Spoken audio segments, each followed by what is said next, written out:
ইল্লাল্লাহ লা ইলাহা ইল্লাল্লাহ বহু দূরে মদিনা আমরা কবে যাব জানি না দয়া কর দয়াল আল্লাহ দয়া কর দয়াল আল্লাহ দেখাও সোনার মদিনা লা ইলাহা ইল্লাল্লাহ লা ইলাহা ইল্লাল্লাহ লা ইলাহা ইল্লাল্লাহ লা ইলাহা ইল্লাল্লাহ লা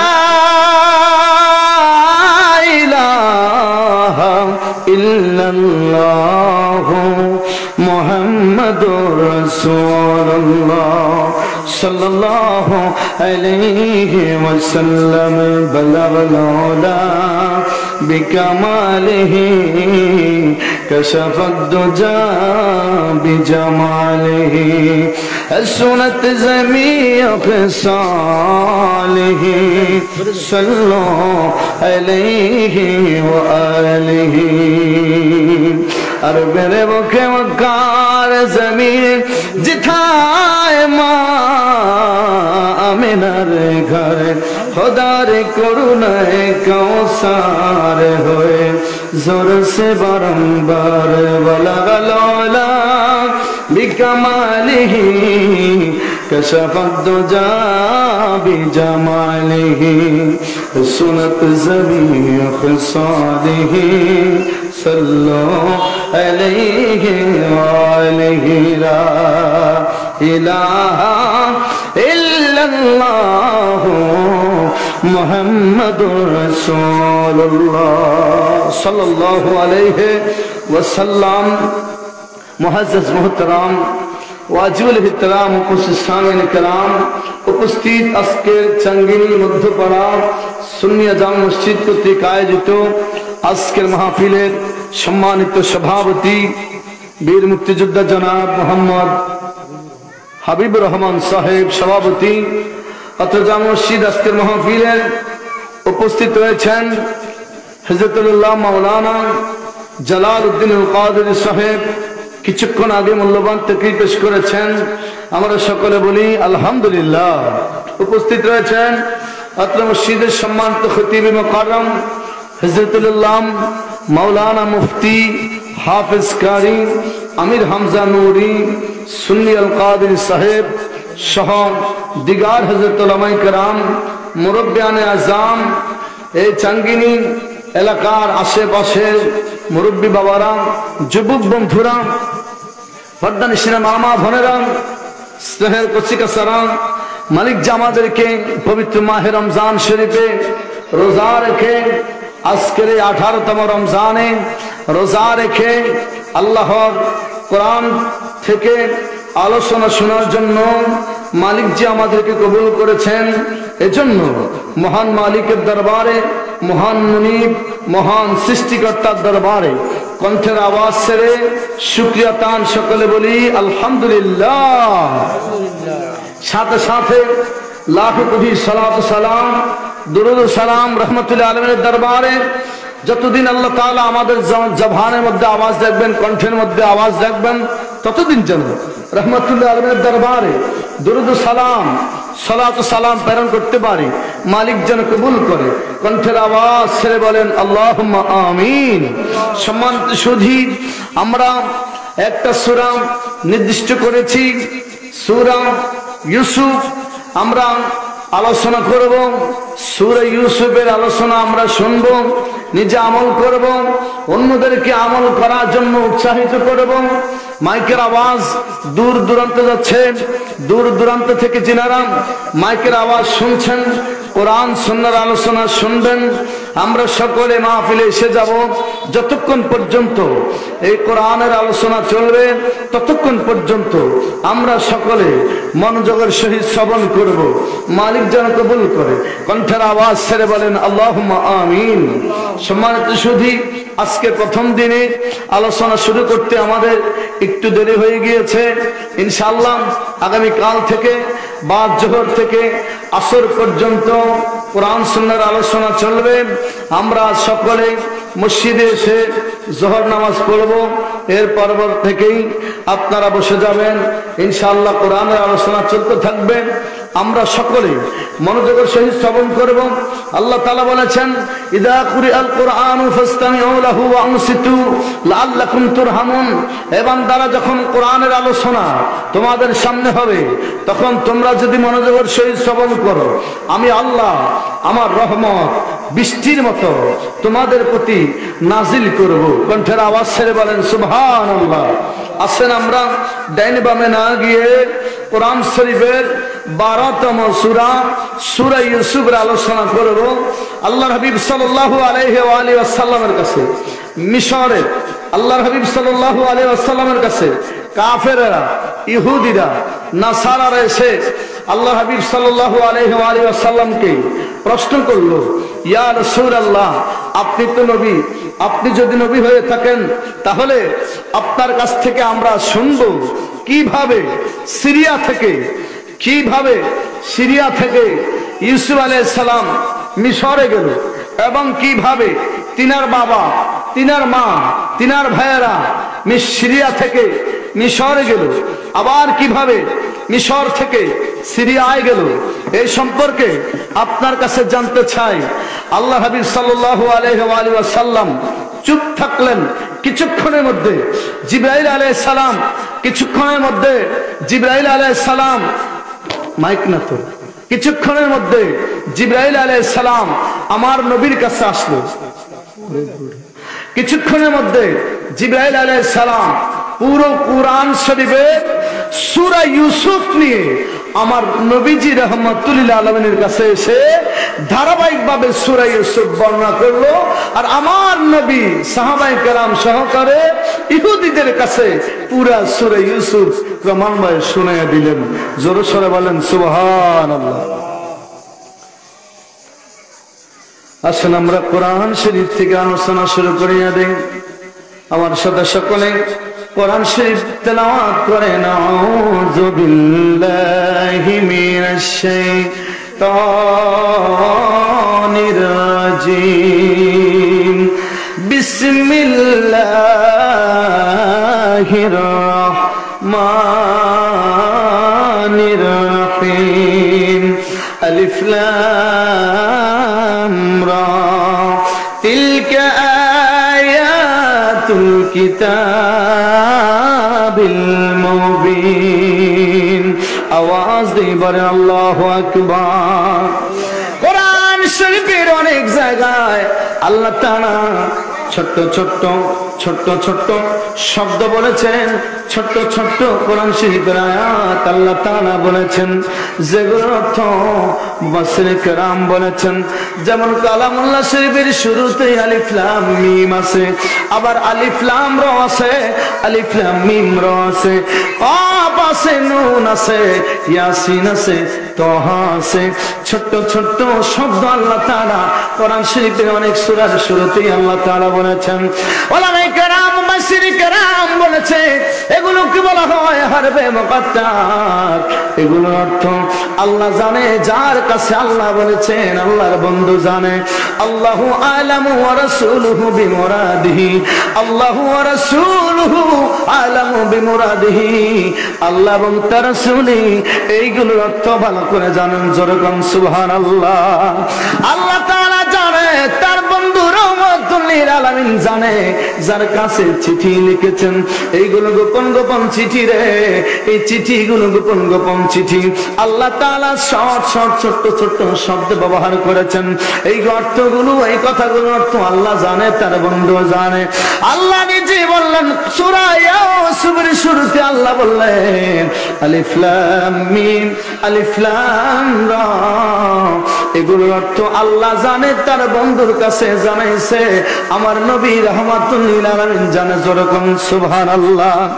আল্লাহ তাআলা বললেন তিলকা আয়াতুল কিতাবিল মুবিন, এগুলো স্পষ্ট কোরআনের আয়াত, এগুলো স্পষ্ট কোরআনের আয়াত, কোরআনের আয়াত। ওই যে আল্লাহ প্রথমে বললেন আলিফ লাম রা, এগুলো কোরআনের আয়াত। এখন আল্লাহ তাআলা বলে দিলেন তিলকা আয়াত, এগুলো আয়াত কিতাবিল মুবিন, এগুলো কোরআনের স্পষ্ট আয়াত। যেরকম সুবহানাল্লাহ। আল্লাহ বলে দিলেন হাবিব ইন্না আরসালনাহু কুরআনান আরাবিয়ান লাআল্লাকুম তাকিলুন, নিশ্চয় আমি আল্লাহ আপনার প্রতি যে কোরআনকে নাজিল করেছি বন্ধু গো, নিশ্চয় আমি আল্লাহ যে আপনার প্রতি কোরআন শরীফ নাজিল করেছি, এই কোরআনকে আমি আল্লাহ আরবি ভাষায় নাজিল করেছি। বাংলা, ইংলিশ, উর্দু, হিন্দি, আরবি।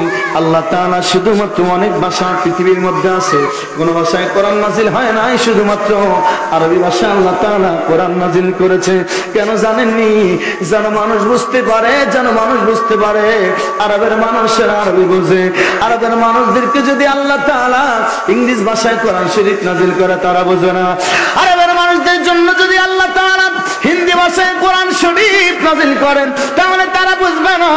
উর্দু ভাষায় যদি আল্লাহ তাআলা কোরআন শরীফ নাজিল করে আরবের মানুষ বুঝবে না। বাংলা ভাষায় যদি নাজিল করে আরবের মানুষ বুঝবে না। আল্লাহ তাআলা যদি অন্য কোনো পার্সি ভাষায়, অন্য কোনো ভাষায় যদি আল্লাহ তাআলা কোরআন শরীফ নাজিল করে তাহলে আরবের মানুষ বুঝবে না।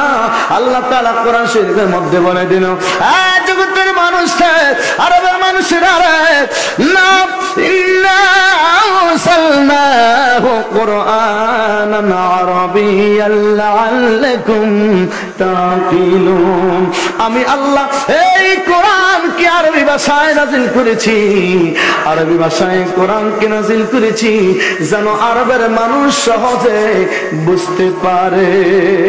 সুবহানাল্লাহ। আল্লাহ তাআলা বলেন নাহনু নাকুসু আলাইকা হাসানাল কসাসি বিমা আওহাইনা ইলাইকা হাদাল কুরআন ওয়া ইন কুনতা মিন ক্বাবলিহি লামিনাল গাফিলিন। আওয়াজ দিয়ে বলেন আল্লাহু আকবার। রমজান মাসে রোজা রেখে আপনারা কোরআন সুন্নাহর আলোচনা শোনার জন্য আসছেন, মনোযোগ দিয়ে শুনবেন। কোরআন শরীফের একটা অক্ষর যদি, কোরআন শরীফের একটা অক্ষর যদি আলিফ বা তা সা একটা অক্ষর যদি আপনি শুনেন অথবা তেলাওয়াত করেন, রমজান মাসে যদি আপনি একটা হরফ তেলাওয়াত করেন, একটা শব্দ আলিফ উচ্চারণ করেন 10টা নেকি পাবেন। আর রমজান শরীফে যদি একটা আলিফ আপনি উচ্চারণ করেন, কেউ তেলাওয়াত করে আপনি শুনেন, একে 70 7,700 পর্যন্ত আমার নবীজি রাহমাতুল লিল আলামিন নূরের জবান মুবারকে বলেছে সাহাবীরা রে, যদি কোনো মানুষ রমজান শরীফে একটা নেক কাজ করে আল্লাহ তাআলা 7,000 পর্যন্ত আর বেশি আল্লাহ তাআলা একটা নেকের বিনিময়ে বাড়ায়া সব বাড়ায়া দিবে। মানে বুঝেন নাই? যদি বান্দা একটা নেক কাজ করে, কয়টা? একটা নেক কাজ করে, একটা নেক কাজকে আল্লাহ তাআলা বাড়াইতে বাড়াইতে 7,000 পর্যন্ত আরো বেশি নেক বাড়াইয়া দিবে। জোরে কোন সুবহানাল্লাহ। আল্লাহ তাআলা বললেন নবী নাহনু নাকুসু আলাইকা হাসানাল কসাস, বন্ধু বন্ধু গো, আমি আল্লাহ আপনাকে উত্তম উত্তম সুন্দর সুন্দর কিচ্ছা শোনাই। কি শোনায়? কিচ্ছা। কসাস মানে কিচ্ছা, কসাস মানে কাহিনী, কসাস মানে ঘটনা। আল্লাহ নবীর কাছে কয় বন্ধু গো, আমি আল্লাহ আপনাকে উত্তম উত্তম সুন্দর সুন্দর কিচ্ছা শোনাই। সুবহানাল্লাহ বলেন। কোরআন শরীফের মধ্যে যত ঘটনা আছে, কোরআন শরীফের মধ্যে যত কাহিনী আছে রে, সমস্ত কাহিনীর থেকে, সমস্ত ঘটনা থেকে সূরা ইউসুফ সব থেকে সুন্দর সূরা এবং সুন্দর ঘটনা। সুবহানাল্লাহ বলেন। আল্লাহ তাআলা বললেন, নাহনু নাকুসসু আলাইকা হাসানাল কসাস, বন্ধুগো আমি আল্লাহ আপনাকে সুন্দর কিচ্ছা শোনাই। বিমা ওয়াহাইনা ইলাইকা হাযাল কোরআন, যেগুলো আমি আল্লাহ আপনাকে ওহীর মাধ্যমে জানিয়ে দেই, কোরআন জানিয়ে দেই, ওহীর মাধ্যমে যেগুলো আমি আল্লাহ আপনাকে জানিয়ে দেই।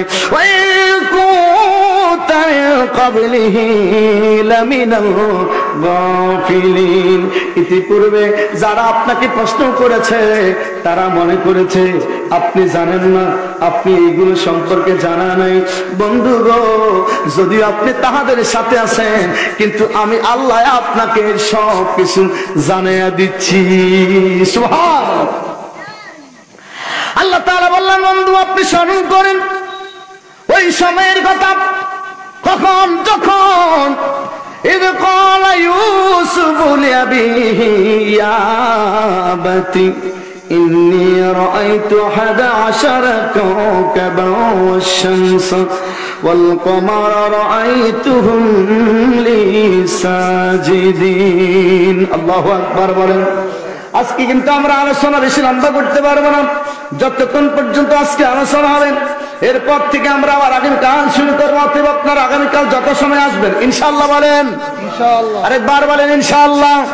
যেহেতু আজকে আমাদের মাইক ধরতে ধরতে দেরি হয়ে গিয়েছে, আগামীকাল থেকে আমরা যথা সময় আসবো। আজকে যেখান পর্যন্ত যে কয় আয়াতে কারিমা পর্যন্ত আলোচনা করা যাবে, আগামীকাল আমরা এর পরবর্তী আয়াত থেকে শুরু করব। আল্লাহুম্মা আমিন বলেন। ইয়াকুব আলাইহিস সালামের বাবার নাম ছিল হযরত ইসহাক আলাইহিস সালাম।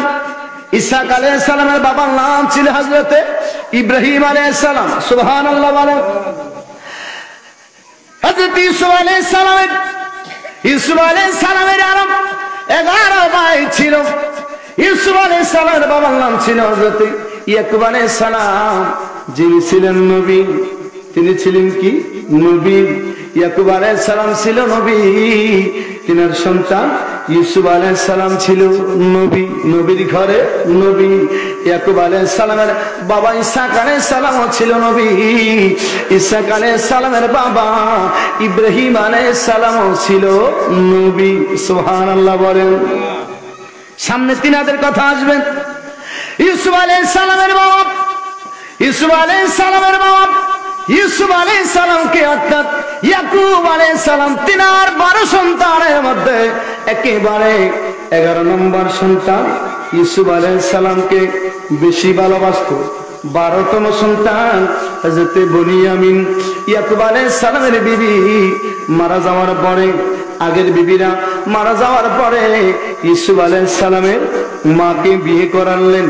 বিয়ে করার পরে ইউসুফ আলাইহিস সালাম হলো, আর ইউসুফ আলাইহিস সালামের সাথে তিনার আরেক ভাই বুনিয়ামিন হলো। 2টা ভাই এক মার ঘরে, আর বাকি 10 ভাইরা অন্য ভাইয়ের ঘরে। কিন্তু ইয়াকুব আলাইহিস সালাম একেবারে বেশি ভালোবাসতো তিনার সন্তান ইউসুফ আলাইহিস সালামকে। আমাদের সমাজের মধ্যে আছে দেখবেন, বাবা যদি তার 5 জন 6 জন 4 জন সন্তান থাকে, বাবা বড়দেরকে মায়া যদি একটু কম করে, ছোটটাকে একটু বেশি মায়া করে। বড়রা মনে করে বাবা মনে হয় এখন আর আমাদেরকে ভালোবাসে না, বাবা মনে হয় এখন ছোটটাকে বেশি ভালোবাসে, এইরকম মনে করে কি করে না? কিন্তু না, বাবা মার কাছে সকল সন্তানেরা সমান। কিন্তু অনেকাংশে, অধিকাংশ সময় মনে হয় জানো, বাবা বড়দেরকে ভালোবাসে না, ছোটদেরকে ভালোবাসে, ছোট সন্তানকে বেশি ভালোবাসে, এইরকম মনে হয়। এইরকম মনে করার কিচ্ছু নাই। ছোটটা তো এখন কি ছোট, ছোটটা এখন কি ছোট, তার মধ্যে বুঝ নাই।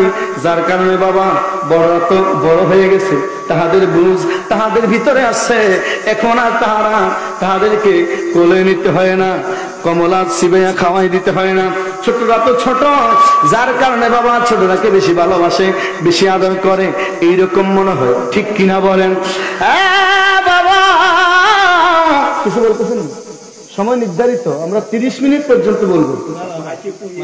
আচ্ছা, অসুবিধা নেই, আমরা আজকে ঠিক আজানের সময় পর্যন্ত আলোচনা করবো। আমরাও তো ইমাম সাহেব, মারহাবা বলেন। হয়তো ফানজাগানে ইমামতি করার এখন আর কি নাই, সময় নাই, একসময় করছি। মারহাবা বলেন। আল্লাহ তাআলার নবী ইয়াকুব আলাইহিস সালাম তিনার সন্তান ইউসুফ আলাইহিস সালামকে অনেক বেশি ভালোবাসেন। ভালোবাসারও কারণ ছিল ইউসুফ আলাইহিস সালামের কপালের মধ্যে তিনি যে নবী হবে, ওই নবী হওয়ার আলামত তার কপালের মধ্যে দৃশ্যমান থাকতো। ইয়াকুব আলাইহিস সালাম বুঝলেন তিনার সন্তান ইউসুফ আলাইহিস সালাম নবী হবেন। এত ভালোবাসতো তিনি ইউসুফকে, অন্য সন্তানেরা দেখে হিংসা করত, তাহাদের হিংসা হইতো, হিংসা হইতো বারবার। বিভিন্ন রকমের বড় ভাইয়েরা ছোট ভাইকে হিংসা করে, বিভিন্ন রকমের হিংসা করে। এগুলো আল্লাহ তাআলা কোরআন শরীফের মধ্যে উঠে দিয়েছে। কারণ যারা হিংসা করে ওই হিংসুকদের কোনো আমল আল্লাহর দরবারে কবুল হয়। সমাজের মধ্যে হিংসুক আছে না নাই? এক শ্রেণীর লোক আছে দেখবেন নামাজ পড়ে কিন্তু হিংসা করে। আপনি নামাজ পড়বেন, হিংসা করবেন, আপনার নামাজে কাজে আসবে না। আপনি সগলখুরি করবেন, রোজা রাখবেন, আপনার রোজায় কোনো কাজে আসবে না। আপনি অহংকার করবেন, রোজা রাখবেন, অহংকারীদের রোজাও আল্লাহর দরবারে কবুল হবে না। আমাদেরকে হিংসা, অহংকার, আমাদেরকে পরনিন্দা, সগলখুরি এগুলো থেকে বিরত থাকতে হবে। আল্লাহুম্মা আমিন বলে। আল্লাহ তাআলা জানিয়ে দিল, বন্ধুগণ আপনি স্মরণ করেন ওই সময়ের কথা। এই যে কলাম যখন বললো, কে বললো? ইউসুফ আলাইহিস সালাম তার বাবার কাছে বলল। ইউসুফ আলাইহিস সালাম তার বাবাকে বলল, লিআবিহি ইয়া আবাতি ইন্নী রাআইতু 11 কাওকাবা والشمس والقمر رأيتهم لي ساجدين। আল্লাহু আকবার বলেন। ইউসুফ আলাইহিস সালাম তিনার বাবাকে বললেন, বাবা আমি স্বপ্নে দেখেছি গো বাবা, আমি স্বপ্নে দেখেছি। ইন্নী রাআইতু 11, আমি স্বপ্নে দেখলাম 11টা তারকা। 11 কাওকাবা, আমি স্বপ্নে দেখলাম 11টা তারকা। অশামস এবং সূর্য, ওয়াল কমার এবং চাঁদ। রাআইতুহুম লি সাজিদিন, আমি স্বপ্নে দেখলাম গো বাবা 11টা তারকা এবং চাঁদ, সূর্য আমি ইউসুফকে সিজদা দিতেছে, আমি স্বপ্নে দেখলাম। সুবহানাল্লাহ। ইউসুফ আলাইহিস সালাম বাবাকে বলল, বাবা স্বপ্নে দেখলাম 11টা তারকা, সূর্য এবং চাঁদ আমাকে সিজদা দিচ্ছে। বাবার কাছে ছোট্ট সন্তান বলে, কেউ বলেছেন ইউসুফ আলাইহিস সালামের বয়স ওই সময় ছিল 9 বছর, কেউ বলেছেন 12 বছর, কেউ বলেছেন 16 বছর, কেউ বলেছেন 10 বছর। অধিকাংশ মুফাসসির কেরামগণ একমত ইউসুফ আলাইহিস সালামের বয়স ছিল তখন 9 বছর। মারহাবা বলেন। ইউসুফ আলাইহিস সালাম যখন বাবাকে বললাম, বাবা ইয়াকুব আলাইহিস সালাম ডাক দিয়ে বলল, সন্তান ইউসুফ রে, তুমি যে স্বপ্নে দেখেছো তোমার স্বপ্নের অনেক অর্থ আছে। বাবা ইউসুফ রে, রে বাবা তোমার ভাইয়েরা তো তোমার হিতাকাঙ্ক্ষী, তোমার ভাইয়েরা তো তোমারে ভালোবাসে না, তোমার ভাইয়েরা তো তোমাকে ভালোবাসে না, তোমার বিরুদ্ধে আগ থেকে লেগে আছে রে বাবা। তুমি তোমার এই স্বপ্নের কথা সাবধান কারো কাছে বলিও না, তোমার ভাইদের কাছে বলিও না। তোমার ভাইরা যদি শুনে তোমার স্বপ্নের কথা রে, তোমার ভাইরা তোমার পিছনে লেগে যাবে, তোমারে তারা মেরে ফেলার জন্য উদ্যত হবে। জোরে কোন নাউজুবিল্লাহ। ইয়াকুব আলাইহিস সালাম যে তিনার সন্তানকে বলল, ওই কথাটা আল্লাহ কোরআন শরীফের মধ্যে উঠে দিল। আল্লাহ বলেন ইয়াকুব আলাইহিস সালাম যে এইভাবে বলেছেন, ওই কথা আল্লাহ কোরআনের মধ্যে উঠে দিল। ক্বালাত ইয়া বুনাইয়া লা তাকসুস রুয়াকা আলা ইখওয়াতিকা ফায়াকিদু লাকা কাইদা ইন্নাশ শাইতানা লিল ইনসানি আদুউম মুবিন। আওয়াজ দিয়ে বলেন আল্লাহু আকবার। ইয়াকুব আলাইহিস সালাম যে কথা তার সন্তান ইউসুফ আলাইহিস সালামকে বলল, ওই কথা আল্লাহ কোরআনের মধ্যে বলে দিল। ইউসুফ আলাইহিস সালামকে তার বাবা বলল, সন্তান ইসমাইল, তুমি তোমার এই স্বপ্নের কথা তোমার ভাইদের কাছে বলিও না, আলাইকুম আতিকা, তোমার ভাইদের কাছে বলিও না, ফায়াকিদু লাকা কাইদা, ওরা যদি শুনে ওরা তোমার পিছনে লেগে যাবে। ইন্না শাইতানা লিল ইনসানি আদুউম মুবিন, নিশ্চয়ই শয়তান মানুষের প্রকাশ্য শত্রু। বলেন শয়তান আমাদের শত্রু না বন্ধু? শয়তান আমাদের শত্রু। আপনার সাথে আছে, আমার সাথে আছে, সবার সাথে শয়তান আছে। কিন্তু আমরা জানি আমার নবীজি নূরের জবান মুবারকে বলেছে, আমার শৃঙ্খলাবদ্ধ করে বলে শয়তানকে আল্লাহ তাআলা বেঁধে ফেলে। সুবহানাল্লাহ। শয়তানকে আল্লাহ তাআলা কি করে? বেঁধে ফেলে। আর শাওয়ালের চাঁদ উদিত হওয়া পর্যন্ত আল্লাহ তাআলা শয়তানকে কি রাখে? বাঁধা রাখে। প্রশ্ন আসতে পারে, হুজুর শয়তানকে তো আল্লাহ বাঁধিয়ে রাখছে, তারপরে আমাদের এলাকায় যে অনেক মানুষ শয়তানি করে, এরা শয়তানি করে কোন শয়তানের প্রবঞ্চনায়? প্রশ্ন আসে কিনা? প্রশ্ন আসে না? এরা শয়তানের পদাঙ্ক অনুসরণ আগে করতে করতে শয়তানের দোস্ত হয়ে গেছে। শয়তানের দোস্ত অনুসরণ করতে করতে এরা নিজেরাও কি হয়ে গেছে? মুরব্বী বাবা কথা কয় না, কি হয়ে গেছে? ওরা নিজেরাও কি হয়ে গেছে? শয়তান হয়ে গেছে। এখন আর শয়তান তাহাদেরকে কুমন্ত্রণা দিতে হয় না, ওরা নিজেই শয়তান হয়ে গেছে। এখন আর শয়তানের শয়তানিতে পড়তে হয় না, ওরা এখন নিজেরাই শয়তান হয়ে গেছে। এখন ওরা যাহা করে সব কি হয়? কথা বল না, যারা যা করে কি হয়? আল্লাহ তাআলা যেন আমাদের সকলকে শয়তান থেকে, খান্নাস থেকে, খবিস থেকে, ইবলিস থেকে, মালাউন থেকে হেফাজত করে। জোরে বলেন আমিন। আরেকবার বলেন আমিন। আরেকখান আয়াতে কারিমা বলে আজকে আর লম্বা করা যাবে না। আল্লাহ তাআলা বললেন, وكذلك يجتبيك ربك ويعلمك من تأويل الأحاديث ويتم نعمته عليك وعلى آل يعقوب كما أتمها على أبويك من قبل إبراهيم وإسحاق إن ربك عليم হাকীম। আওয়াজ দিয়ে বলেন আল্লাহু আকবার। এই আয়াতের কথা বলে আজকের মতো বিদায় নিয়ে যাব। আল্লাহ তাআলা ডাক দিয়ে বলল, আল্লাহ তাআলা ডাক দিয়ে বলল, হে জগতের মানুষ, ইউসুফ আলাইহিস সালামকে তার বাবা উপদেশ দিল, বলতে থাকলো, বাবা আগে বলল তোমার ভাইদের কাছে বলিও না, এখন বলল বাবা রে বাবা, ওয়াকাযালিকা ইয়াস্তাবিকা রাব্বুকা, তোমার প্রতিপালক তোমাকে দয়া করবে, তোমাকে তোমার প্রতিপালক দয়া করবে।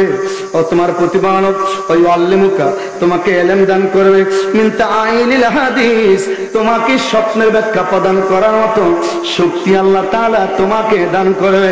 ওয়া ইউতিম্মু নি'মাতাহু আলাইকা, আর আল্লাহ তাআলা তোমাকে নিয়ামত দান করবে। অনেক উপদেশ দিলেন, অনেক কথা বললেন, আর বলল বাবা ইউসুফ রে, যেমনি করে আল্লাহ তাআলা নিয়ামত দান করেছে তোমার পূর্বের বাবা অর্থাৎ আমার বাবা আবাওয়াইকা মিন ক্বাবলি ইব্রাহিম ও ইসহাক, এবং আমাদের পূর্বের বাবা ইব্রাহিম আলাইহিস সালামকে অর্থাৎ আমার দাদা তোমার পূর্বের বাবা, আমার বাবা তোমার দাদা ইসহাক আলাইহিস সালামকে আল্লাহ তাআলা যেইভাবে নিয়ামত দান করেছে তোমাকে ওইভাবে আমার আল্লাহ নিয়ামত দান করবে, অর্থাৎ নবুয়তি দান করবে। সুবহানাল্লাহ। অনেক উপদেশ দিল ইউসুফ আলাইহিস সালাম, ইয়াকুব আলাইহিস সালাম অনেক উপদেশ দিল, অনেক কথা বললো, বাবা তোমার উপরে বিপদ আসবে, মুসিবত আসবে, সমস্যা আসবে, আল্লাহ পরীক্ষা করবে, হে বাবা তোমাকে ধৈর্য ধারণ করতে হবে। ইন্না রাব্বাকা আলিমুন হাকীম, নিশ্চয় আল্লাহ তাআলা সর্ব বিষয়ে অভিজ্ঞ এবং প্রজ্ঞাবান। জোরে কন্যা সুবহানাল্লাহ। সম্মানিত সুধী, খেয়াল রাখবেন, আমরা আজকে 6 নম্বর আয়াতে কারিমা পর্যন্ত আলোচনা করেছি। আজকে আমাদের যেহেতু আলোচনা ধরতে দেরি হয়ে গেছে, ইনশাআল্লাহ আগামী কাল থেকে আমরা 7 নম্বর আয়াতে কারিমা থেকে আলোচনা করব। আপনারা যদি আগে ভাগে না আসেন, তো আপনি যদি একটু পরে আসেন, আপনি কি হারায় ফেলবেন। ইনশাআল্লাহ আগামী কাল থেকে যথাসময় আবার আলোচনা শুরু হবে। আল্লাহ তাআলা আমাদের সকলকে যেন এই কোরআনের আলোচনা